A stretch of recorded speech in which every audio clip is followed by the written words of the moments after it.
کہ وہ خاتون یہ پوچھ رہی تھیں کہ اگر برابر کی مسجد ہو اور وہاں تراویح ہو رہی ہوں اور ہم اپنے گھر میں ہوں اور ہم نیت کر کے کیا تراویح ادا کر سکتی ہیں؟ تو آپ یہ جانتے ہیں کہ نماز با جماعت کے لیے اور جماعت کے انعقاد کے لیے کچھ شرائط ہیں. جی. جیسے خود نماز پڑھنے کے لیے شرائط ہیں تو جماعت کے لیے بھی شرائط ہیں. ان میں سے ایک شرط یہ ہے جماعت کی کہ مقتدی امام کے پیچھے ہو. ٹھیک ہے. آگے نہ ہو. اب اگر ایک عورت ہے اس کا مکان آگے ہے اور مسجد پیچھے ہے, آواز صرف آ رہی ہے, آواز آ رہی ہے, تو امام پیچھے ہو گیا مقتدی آگے ہو گیا. یہ ایک شرائط بھی ہیں. جیسے ڈاکٹر صاحب نے کہا ایک شرط یہ ہے کہ اتصال صفوف ہو, صفیں متصل ہوں. پتہ یہ چلا کہ ایک مسجد میں نماز ہو رہی ہے اور 1 کلومیٹر کے فاصلے پر میرا گھر دور ہے, تو صفوف کا اتصال نہیں ہے, تو صفیں ساتھ ملی ہوئی ہوں, صفیں بھی ساتھ ملی ہوئی اور آگے تک جائیں جی, تو پھر وہ گھر میں بھی اقتدا ہو سکتی ہے. یہ مسجد ہے اور یہاں صفیں ہیں اور گلی میں بھی صفیں ہیں, ڈسکنیکشن کہیں نہ ہو. جی جی, گلی میں بھی صفیں ہیں اور کنارے پہ میرا گھر ہے تو وہ اقتدا ہو سکتی ہے. ٹھیک ہے. اور تیسرا, اور تیسری بات کیا تھی؟ آپ نے کہا تھا تین اصول ہیں. تو ایک تو یہ بات ہو گئی.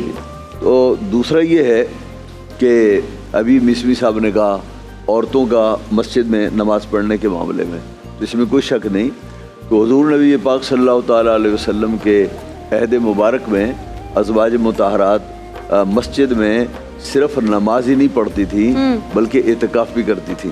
کیا بات ہے, زبردست. اصل میں یوں ہوتا ہے کہ شرعی جو مسائل ہوتے ہیں اس میں زمانے کے رد و بدل کا بھی بڑا دخل ہوتا ہے. ہاں, ویری امپورٹنٹ, اچھا پوائنٹ ہے آپ کا.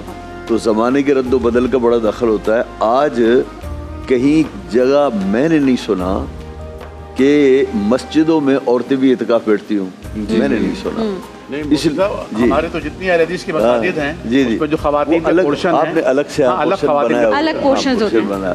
اچھا, اس میں یہ ہے کہ اس میں تو کوئی شک نہیں, صحیح, اس قانون میں کوئی شک نہیں کہ عورت مسجد میں نماز پڑھے, اس میں کوئی حرج نہیں ہے, اس میں کوئی حرج نہیں. بالکل صحیح. لیکن اور چیزوں کو بھی دیکھنا ہوگا کہ فتنے کا باعث نہ ہو. یہ ساری چیزیں وہ ساری ہو گئی کہ وہ ساری چیز. اچھا, ایک بات یہ بھی بتاؤں جی, حضرات صحابہ کرام اور خلفائے راشدین سے بہتر شریعت کے مزاج کو کوئی سمجھنے والا نہیں, بے شک, اور ان سے بہتر دین سمجھنے والا کوئی نہیں.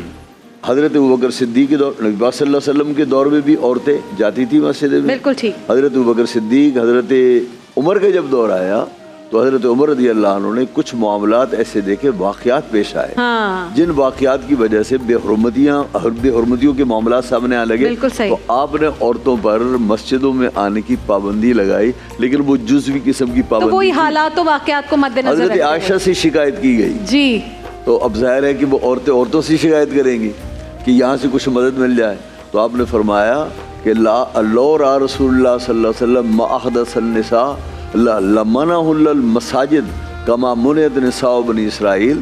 فرمایا اس دور کی عورتوں کی جو طور طریقے ہیں اگر حضور دیکھتے تو حضور بھی منع فرما دے. کیا بات.